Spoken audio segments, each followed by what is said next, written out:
There's a particular kind of suffering that lives in the space between who you are and who you're supposed to become.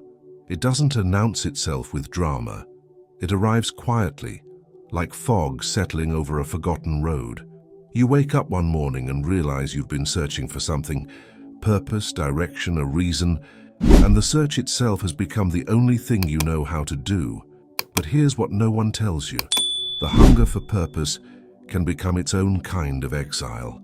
A beautiful, acceptable form of running away.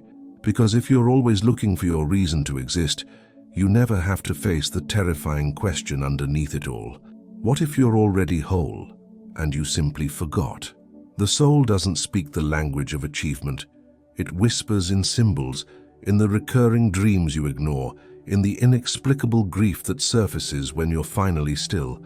And maybe, just maybe, the feeling of being lost isn't the problem. Maybe it's the invitation.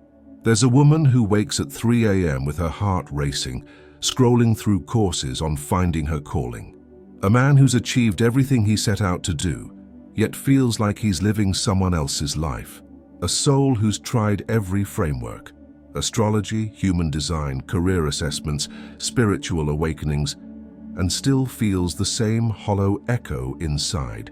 This is the wound of the exiled purpose seeker, the one who believes that somewhere out there, in the right book or the right teacher or the right revelation, lies the missing piece that will finally make them feel real, alive, worthy of the space they occupy. But what if the wound isn't about lacking purpose? What if it's about having learned somewhere along the way that your existence needs justification, that simply being isn't enough, that your soul must earn its right to inhabit your body through productivity, impact, or cosmic significance? This is the invisible inheritance, the belief that you are incomplete until you are useful, that your life is a question waiting for an answer rather than a breath that simply is. And beneath it all, there's something even more primal, the terror of ordinariness. The fear that if you stop searching, if you pause the quest, you'll discover you were never meant for anything grand at all. So you keep moving, keep seeking, keep running from the one place your soul has been trying to lead you all along, back to yourself before you needed a reason. This isn't about abandoning the search for meaning. It's about understanding that the search itself has become a veil, a sacred distraction from a deeper truth your soul already knows. The journey isn't toward purpose, it's toward presence, toward the part of you that existed before you learned to measure your worth by what you produce or how you serve or what legacy you leave behind. In Jungian psychology, there's a concept called the transcendent function, the psyche's natural ability to hold opposites without collapsing into one or the other, to be both lost and whole, both searching and already arrived, both purposeless and deeply significant. Your soul doesn't need you to find your purpose. It needs you to stop abandoning it in favor of an idealized future version of yourself. It needs you to turn toward the ache, the confusion, the sense of being unmoored, not as problems to solve, but as initiations into a different kind of knowing. This is the portal, the moment you realize that the feeling of being lost isn't a sign you're doing life wrong. It's the soul's way of dissolving the false structures you've built around who you think you're supposed to be. It's the beginning of remembering who you were before the world taught you that existing wasn't enough. Not every wandering is aimless. Some paths require you to lose your way completely before you can find the one that was always yours. And some souls must unlearn purpose before they can live it. The woman who collected callings, she had a notebook filled with purposes. Each one arrived with certainty, with that electric feeling of finally knowing.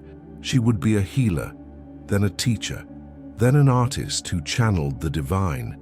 Each calling felt true for 3 months, maybe 6. Then the light would dim, and the searching would begin again. What she didn't realize was that she wasn't collecting purposes, she was collecting escapes. Each new calling was a door she could walk through to avoid the room she was actually in, the one where she sat with the quiet terror of not knowing, the the one where her soul waited, without agenda, without achievement, just breathing. Years later, after the calling stopped coming, after the exhaustion set in, she had a dream. She was standing in an empty house with 1,000 doors. Behind each one was a different version of her life: the healer, the teacher, the artist. But in the center of the house was a single chair, and sitting in it was a woman who looked exactly like her but older, calmer. The woman smiled and said nothing, just sat there, complete. She woke up and realized the soul doesn't want another door. It wants you to sit down. The myth of Psyche's impossible tasks. In the ancient story of Psyche and Eros, the mortal woman must complete 4 impossible tasks to prove her worth to the gods. She must sort a mountain of mixed seeds, retrieve golden fleece from violent rams, fill a crystal vessel from the river Styx, and descend into the underworld itself. But here's what the myth reveals. Psyche cannot complete these tasks alone. She receives help from ants, from reeds, from towers that speak. The initiation isn't about her strength. It's about her willingness to stop believing she must do it all herself, to stop performing worthiness, and instead receive grace. The modern seeker does the same dance. They create impossible tasks, find your purpose, heal all your wounds, become enlightened, leave a legacy, and they exhaust themselves trying to complete these tasks alone, believing that their worth depends on succeeding. But the soul doesn't ask for completion. It asks for surrender, for the moment you stop climbing the mountain of achievement and notice the ground beneath your feet was holy all along. The mirror that reflected nothing. There was a man who looked in the mirror one morning and saw nothing staring back.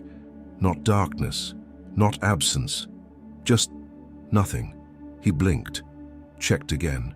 His reflection was there, of course, but something essential was missing. He couldn't name it. He realized he'd been performing himself for so long, the successful persona, the helpful friend, the one with answers, that he'd forgotten what his face looked like when no one was watching, when there was no role to play, no purpose to fulfill. So he began an experiment. Every evening he would sit in front of the mirror for 10 minutes and do nothing. No affirmations, no self-improvement, just sitting with whoever showed up when the masks came off. The first weeks were unbearable. He felt like a fraud, an imposter in his own skin. But slowly, something shifted. A face began to emerge, not the one he'd been performing, but the one that had been waiting underneath, tired, real, quietly alive. And in that face he saw something he'd been searching for in every purpose, every calling, every grand plan, recognition, not from the world, from himself. The Desert Father's silence. In the early Christian mystical tradition, the Desert Fathers and Mothers retreated into the wilderness not to find God, but to strip away everything that wasn't God. They called it apophatic theology, knowing the divine not by what it is, but by what it is not. One monk spent years in his cell praying for a vision, a purpose, a sign from heaven. Nothing came, just silence, crushing, endless silence. He felt abandoned, purposeless, a failure at even spiritual seeking. Then one day an elder visited him. The monk confessed his despair. The elder smiled and said, "You came here seeking a purpose from God. But God doesn't give purposes. God gives presence, and presence doesn't announce itself with trumpets." It sounds like nothing at all, until you learn to hear it. The monk realized he'd been so busy listening for an answer that he'd missed the conversation happening in the silence itself.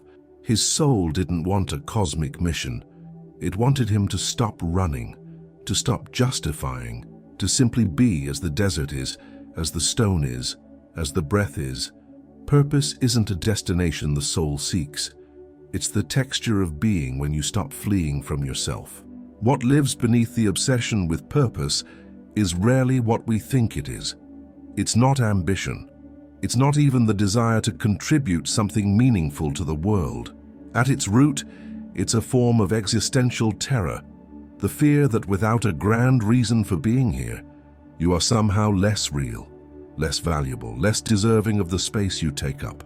Carl Jung wrote about what he called psychic inflation, the ego's attempt to identify with something larger than itself to avoid the unbearable ordinariness of simply being human.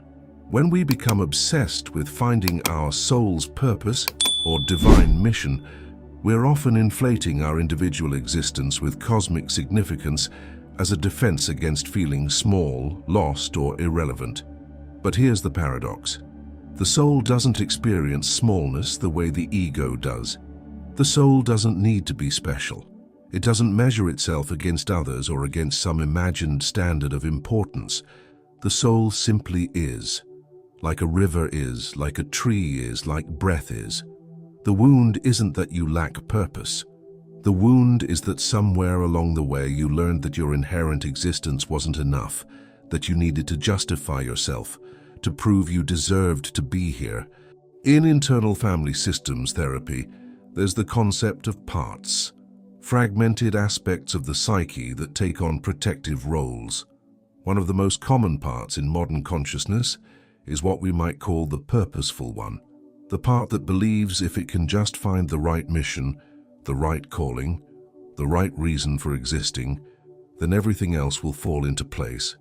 But this part is often covering for an exiled fragment underneath, the child who was valued for what they did, not who they were, the young soul who learned that love was conditional on achievement, that being seen required being useful. When you chase purpose compulsively, you're not actually searching for meaning. You're searching for the permission to exist that was never given freely. You're trying to earn your right to be here. And the cruel irony is this: no amount of purpose will ever fill that wound. Because the wound isn't about what you do. It's about the belief that who you are, without doing anything at all, isn't enough. There's a shadow side to the spiritual journey that rarely gets named. The way we turn even our healing into a form of productivity. We collect practices, certifications, awakenings. We measure our progress. We create spiritual resumes. James Hillman, the archetypal psychologist, warned against what he called the cure fantasy, the belief that there's a perfect healed state we're supposed to reach, and once we get there, the struggle will end. But the soul doesn't think in terms of before and after. It thinks in cycles, in seasons, in the eternal return of what needs to be lived again and again. When you're caught in the spiritual trap of needing purpose, you're often caught in the cure fantasy. You believe that finding your calling will finally make you feel complete, whole, justified. But completion isn't the soul's language. Becoming is. Your soul doesn't want you to arrive. It wants you to inhabit yourself fully in the not knowing, in the messiness, in the unfigured out space where you're neither lost nor found but simply breathing. From a nervous system perspective, the chronic search for purpose often signals a dorsal vagal state, a form of shutdown disguised as seeking. When we feel existentially unsafe, when we don't have a secure sense of belonging in the world, the nervous system searches for structure, for a role, for a reason to be included in the human family. Purpose becomes a survival strategy. If I can find my calling, then I'll matter, then I'll be protected, then I won't be cast out.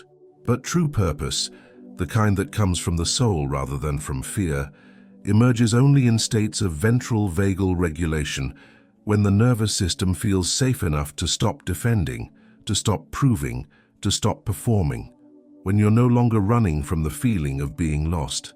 This is why no amount of searching brings you closer to your purpose, because you're searching from a state of emergency, and the soul only speaks when you're still. Many of us carry an inherited pattern, the belief that existence must be earned. Perhaps your grandmother worked herself to exhaustion to prove she deserved her place in the family. Perhaps your father measured his worth by how much he provided. Perhaps your lineage carries centuries of survival that required constant justification, constant productivity, constant proof of value. This isn't personal psychology. This is ancestral wounding, the transmission of survival patterns through generations.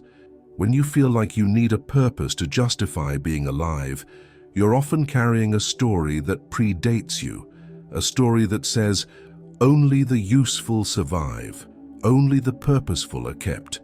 But you are not your ancestors' emergency. You don't have to live in the survival state they needed to inhabit. Your soul is asking you to break this pattern, not by finding a grander purpose, but by daring to exist without one, by proving through your presence that being here is reason enough. The modern obsession with purpose is partially a collision between two different kinds of time. There's chronos, linear, measurable, urgent time, the time of deadlines and life stages, and the ticking clock that says you should have figured it out by now.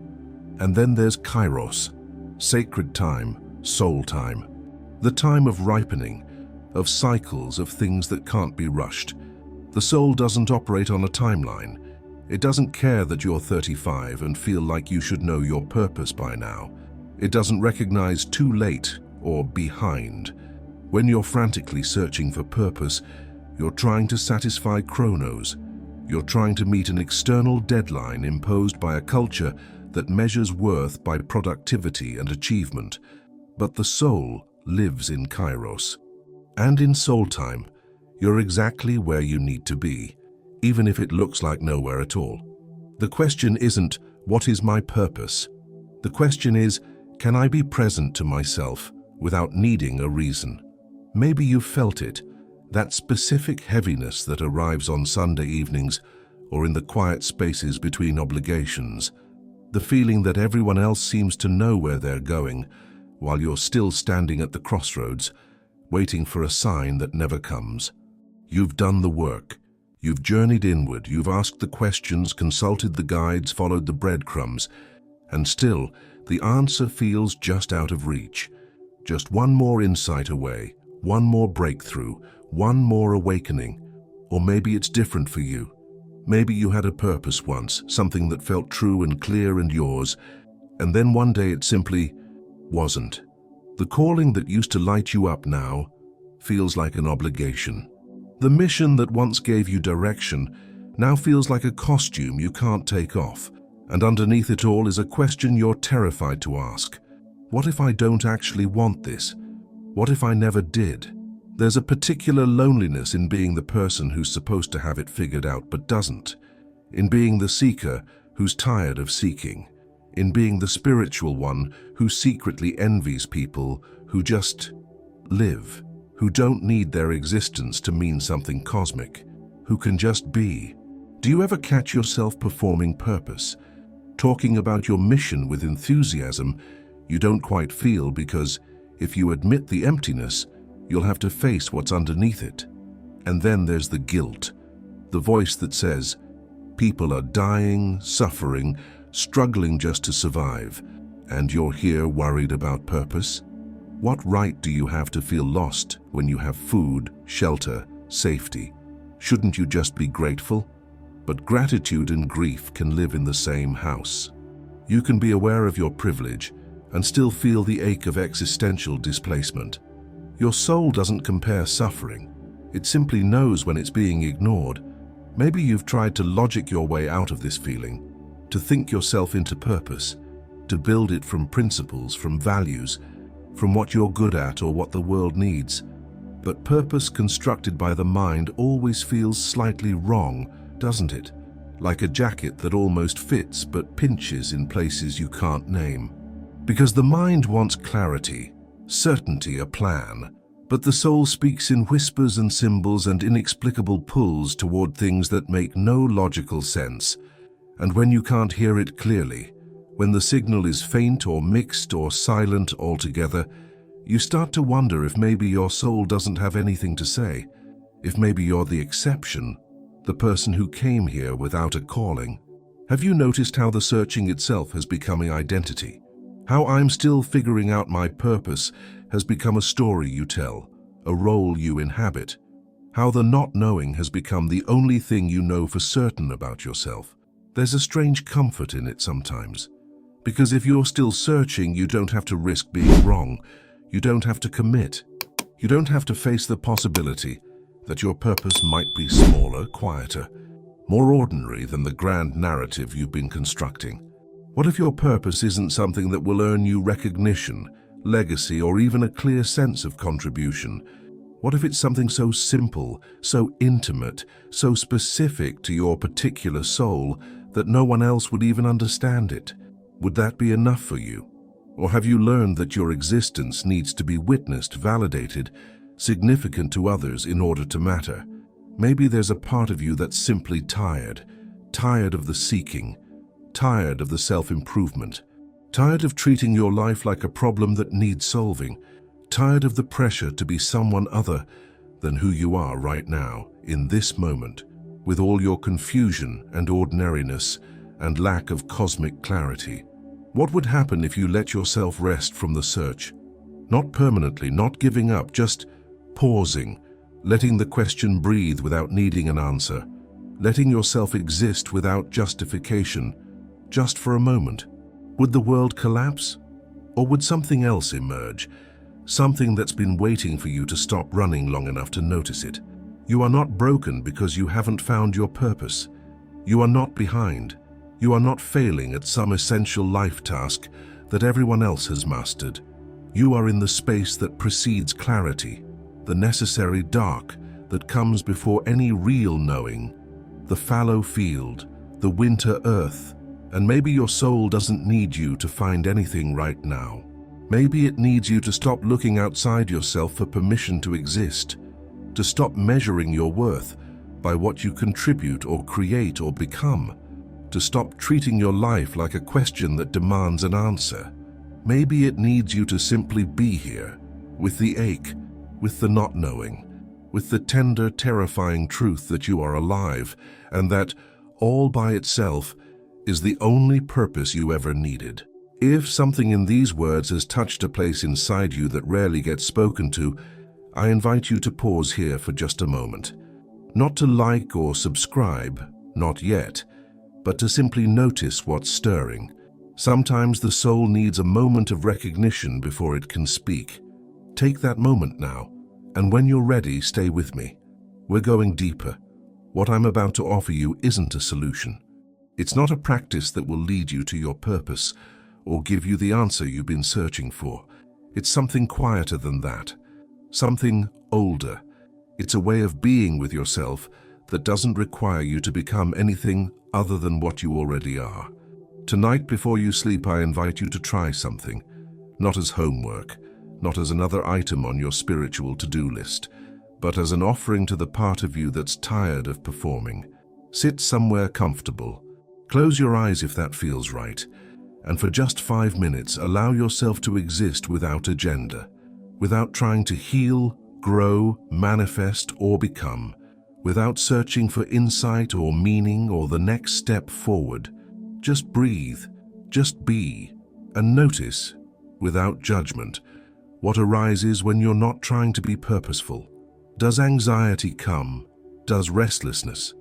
Does a voice that says this is wasting time, that you should be doing something productive, something meaningful? Notice it. Don't fight it. Just see it for what it is. The pattern you've been living under, the belief that your existence needs justification, and then, very gently, underneath all that noise, see if you can find something else. Something that doesn't need you to do anything. Something that's been there all along, breathing you, keeping you alive, holding you in existence, whether you have a purpose or not. Your soul, not the soul that seeks, the soul that simply is. For the next 7 days, I invite you into a small experiment. Each evening, take out a piece of paper or open a blank document and write these words at the top. Today, I existed. That was enough. And then, underneath it, write 3 things you noticed about being alive that had nothing to do with productivity, purpose, or progress. Not accomplishments, not lessons learned, just moments of pure existence. Maybe it's the way the light fell through your window at 4 p.m. Maybe it's the texture of your coffee cup. Maybe it's the sound of your own breath when you paused between tasks. Maybe it's the fact that your heart kept beating without you having to think about it. These aren't spiritual moments. They're not signs or symbols or messages from your higher self. They're just proof proof that you were here, that your life happened, that existence occurred without needing a reason. This practice doesn't lead anywhere. It doesn't build toward anything. That's the point. It's teaching your nervous system, your psyche, your soul, that you don't have to be going somewhere in order to be worthy of being here. There's a part of you that exists before purpose, before ambition, before the need to matter or contribute or leave a mark. This is the part that was born first, before the world taught you that you needed to earn your place in it. I invite you to write a letter to this part, not from the seeker, not from the one who's trying to figure it out, but from the part of you that remembers what it was like to exist for no reason at all. Start with, I remember you, and then write whatever comes. Maybe you remember the child who played without needing the play to lead anywhere. Maybe you remember the teenager who felt everything without needing the feelings to mean something. Maybe you remember a moment, just one, when you were alive, and that was enough. Write to that version of yourself. Tell them what you've been through. Tell them about the searching. Tell them you're tired. And then ask them, what did you know about being alive that I forgot? Don't force an answer. Just write the question, and then sit with it. See what emerges, not from your mind, but from somewhere older, somewhere that was never lost, just covered over. There's a Zen practice called shikantaza, just sitting, no mantra, no visualization, no goal. You sit, and you're nobody going nowhere, doing nothing. For most modern seekers, this is unbearable, because we've been taught that meditation should lead somewhere, should produce calmness, clarity, insight, awakening, should have a purpose. But what if you tried it differently? What if you sat, just for 10 minutes, and allowed yourself to be completely purposeless, to drop the identity of seeker, healer, teacher, whatever role you've been carrying, to let yourself be as empty and ordinary and unremarkable as a stone sitting by the side of a road? You don't have to feel peaceful. You don't have to feel anything specific. You just sit, and you practice being a human being, not a human doing, not even a human becoming, just being, complete, whole, for no reason at all. At first, this will feel wrong. Your mind will protest. Your ego will panic. The voice will say, this is pointless. This isn't helping. You're wasting your life. Good. That's the voice that's been running the show. Let it speak. Don't argue with it. Just notice that even while it's panicking, you're still here, still breathing, still existing. And existence continues, regardless of whether it has a purpose or not. That's the teaching. Not in words, but in experience. You are here, and that's not negotiable. It's not something you earn. It's the ground condition. Everything else, and all the purposes, all the callings, all the missions, they're just decorations on the fact of your being. And when you touch that truth, even for a moment, something shifts. Not dramatically, not with fireworks, but subtly. The grip loosens, the pressure eases, and you realize you've been carrying a weight that was never yours to carry. Here's a secret the soul knows that the ego doesn't. The sacred isn't always transcendent. Sometimes it's radically immanent. Sometimes it's in the dishes you wash, the floor you sweep, the way you tie your shoes.